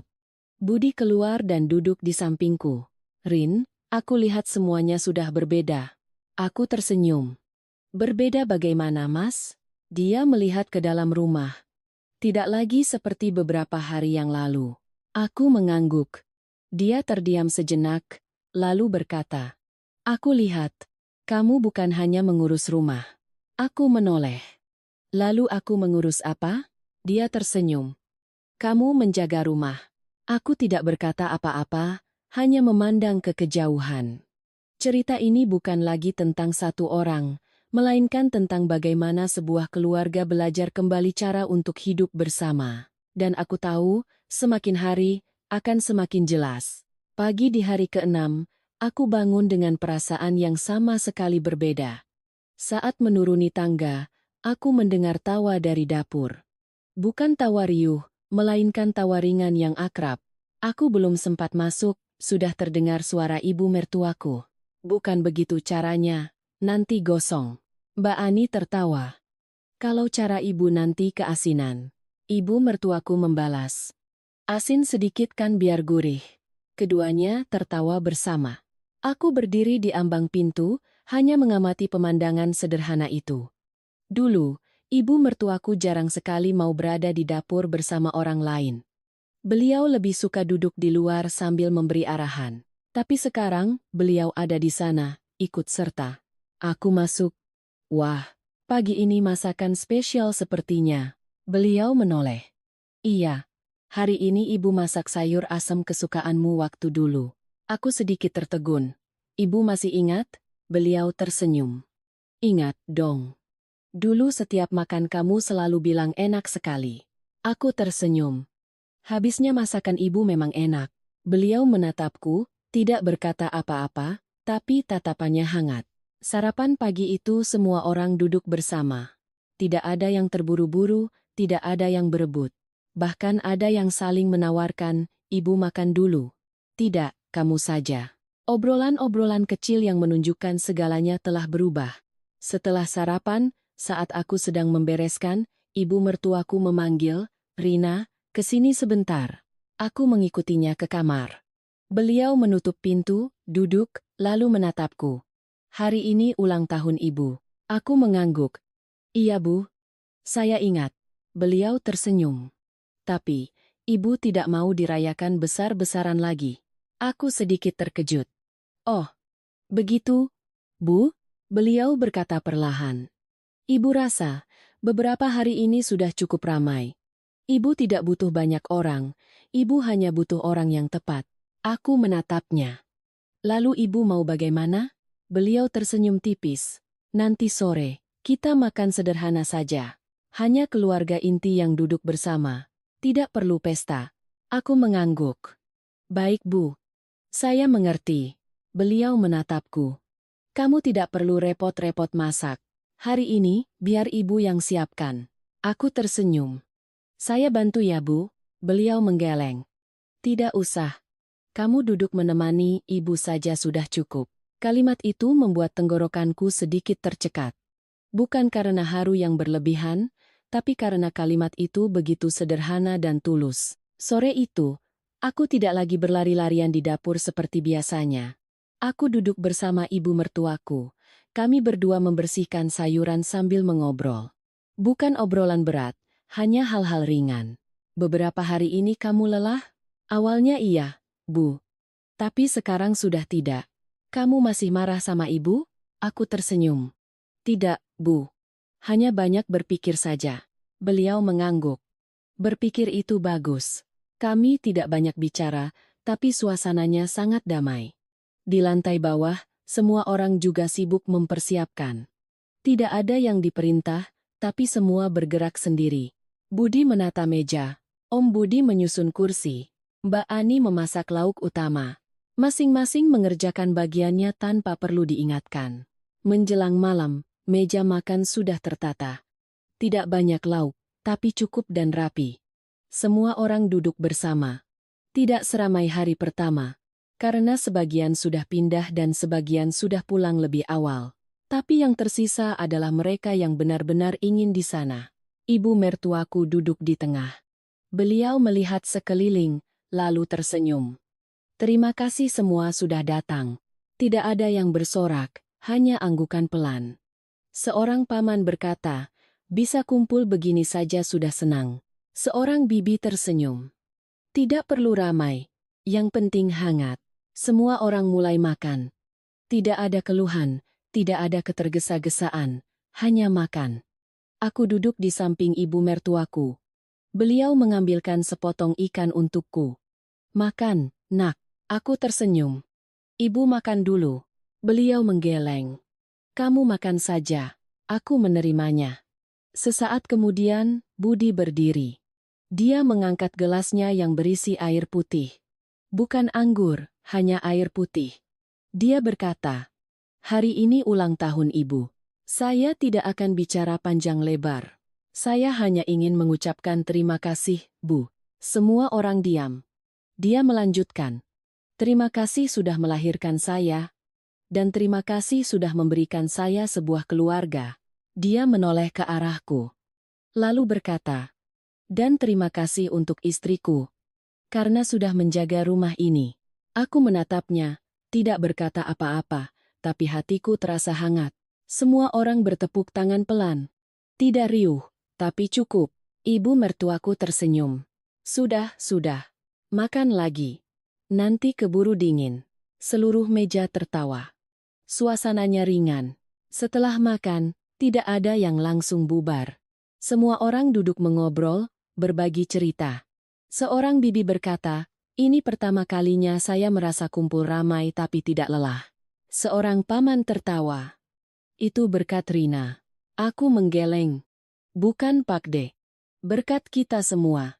Ibu mertuaku menatapku tanpa bicara, tapi tatapannya mengatakan segalanya. Malam itu, setelah semua orang kembali ke kamarnya, aku berdiri di balkon. Angin sepoi-sepoi. Langit tenang. Budi keluar dan duduk di sampingku. "Rin, ya, aku rasa hari ini adalah hari yang paling membahagiakan." Aku tersenyum. "Bukan karena ulang tahun ibu?" Dia menggeleng. "Karena segalanya sudah terasa pas." Aku menatapnya. "Pas apanya?" Dia berkata. "Orangnya pas. Caranya pas. Tempatnya pas." Aku mengangguk. "Iya, benar." Aku melihat ke dalam rumah. Cahaya lampu kuning yang tidak terlalu terang, tidak terlalu redup. Cukup. Sama seperti segalanya sekarang. Tapi aku tahu, masih ada satu hal lagi yang perlu dikatakan agar cerita ini benar-benar tuntas. Setelah malam ulang tahun yang sederhana dan hangat itu, rumah tidak lagi menjadi tempat penampungan yang sesak, melainkan kembali menjadi sebuah rumah dalam arti yang sesungguhnya. Keesokan paginya, aku bangun sedikit lebih siang. Tidak ada yang membangunkan. Tidak ada suara riuh yang tergesa-gesa. Hanya suara-suara akrab dari sebuah keluarga yang beraktivitas normal. Aku turun dan melihat ibu mertuaku sedang duduk minum teh, sementara Budi sedang menyapu lantai.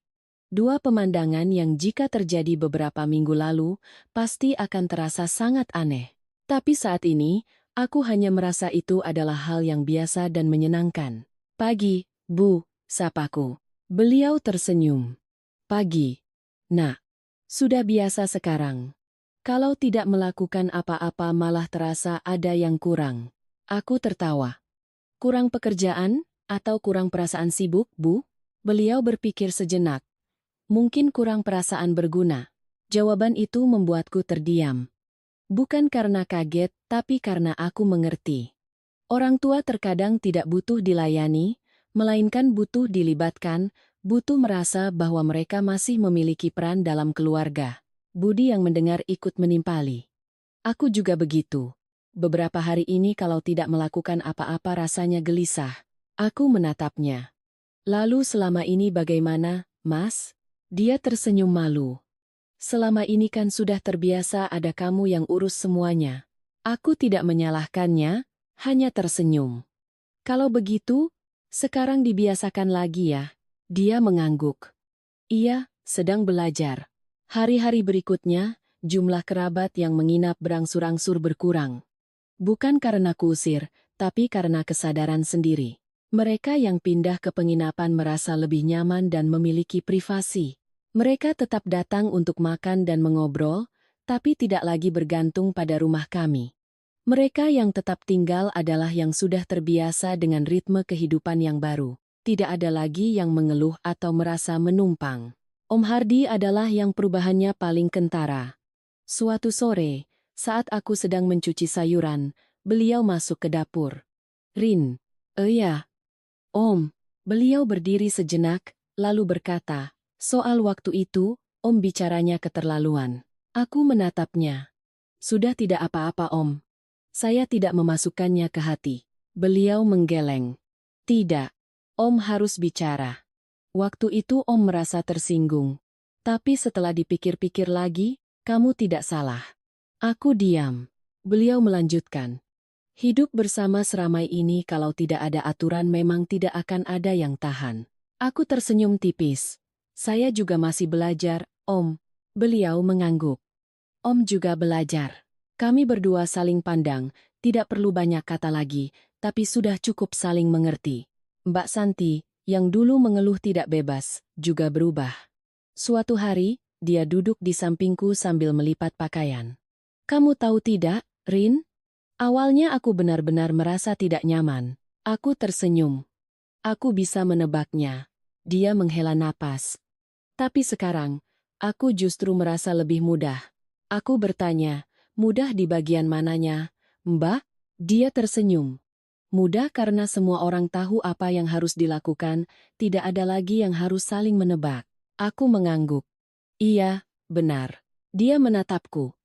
Kamu tidak membuat keributan, tapi kamu membuat orang sadar dengan sendirinya. Aku tersenyum. Aku hanya bicara di saat yang tepat, Mbak. Dia menggeleng. Tidak semua orang bisa melakukan itu. Pujian-pujian seperti itu tidak kusimpan sebagai kebanggaan, melainkan sebagai pengingat bahwa caraku sudah berada di jalur yang benar. Seminggu kemudian, kerabat yang dari jauh mulai bersiap-siap untuk pulang. Tidak ada lagi yang tinggal karena gratis, melainkan karena mereka merasa sudah cukup. Sebelum pulang, banyak yang datang untuk berpamitan. Seorang bibi memegang tanganku. Kamu membuat tante terkejut, loh. Aku tersenyum. Kenapa begitu? Tante, kukira kamu akan marah atau mengomel, tapi ternyata tidak. Aku berkata pelan. Marah itu mudah, Tante. Hidup bersama yang sulit. Beliau mengangguk. Iya, kamu benar. Seorang paman lain berkata, berkat kamu, kami jadi sadar. Ramai itu belum tentu seru. Harus dengan cara yang benar baru seru. Aku tersenyum. Kami semua juga masih belajar. Pak D. Hari itu, saat mengantar mereka pulang, tidak ada lagi suasana riuh yang kacau. Hanya ada jabat tangan dan ucapan selamat jalan. Ibu mertuaku berdiri di pintu, menatap kepergian mereka satu persatu. Ketika mobil terakhir menghilang di tikungan, beliau berbalik masuk, memandang sekeliling rumah, lalu menatapku. Rumah kita kembali tenang, ya. Aku mengangguk. Iya, Bu. Beliau duduk di sofa, menghela napas panjang. Tapi, ibu tidak merasa sepi. Aku duduk di sampingnya. Iya, Bu. Karena yang ada sekarang sudah cukup, beliau menatapku. Ya, cukup. Malam itu, hanya tersisa keluarga inti kami. Aku, Budi, dan ibu mertua. Makan malam tidak lagi memerlukan persiapan yang rumit, tapi rasanya sangat nikmat, bukan karena masakannya, tapi karena suasananya. Budi yang sedang makan tiba-tiba berkata, Rin, aku minta maaf. Aku menatapnya. Minta maaf untuk apa, Mas? Dia meletakkan sendoknya. Untuk kejadian di awal. Aku tidak bertanya pendapatmu, aku hanya berasumsi kamu akan bisa mengurusnya. Aku terdiam sejenak, lalu berkata, Mas tidak salah ingin membuat ibumu senang. Dia mengangguk. Tapi aku salah karena membiarkanmu menanggung semuanya sendirian. Aku menatapnya, yang penting sekarang Mas sudah mengerti. Dia tersenyum tipis. Aku bukan hanya mengerti, aku akan melakukannya. Aku mengangguk. Baik. Saat itu, ibu mertuaku juga angkat bicara. Mulai sekarang, kalau di rumah ada acara apapun, kita diskusikan dulu. Aku menatapnya. Iya, Bu. Beliau tersenyum. Biar kamu tidak perlu diam-diam membawa koper lagi. Aku tertawa. Iya, Bu. Tapi kejadian waktu itu juga perlu. Budi menatapku. Perlu? Aku mengangguk. Iya. Perlu. Agar kita semua bisa sampai di hari ini.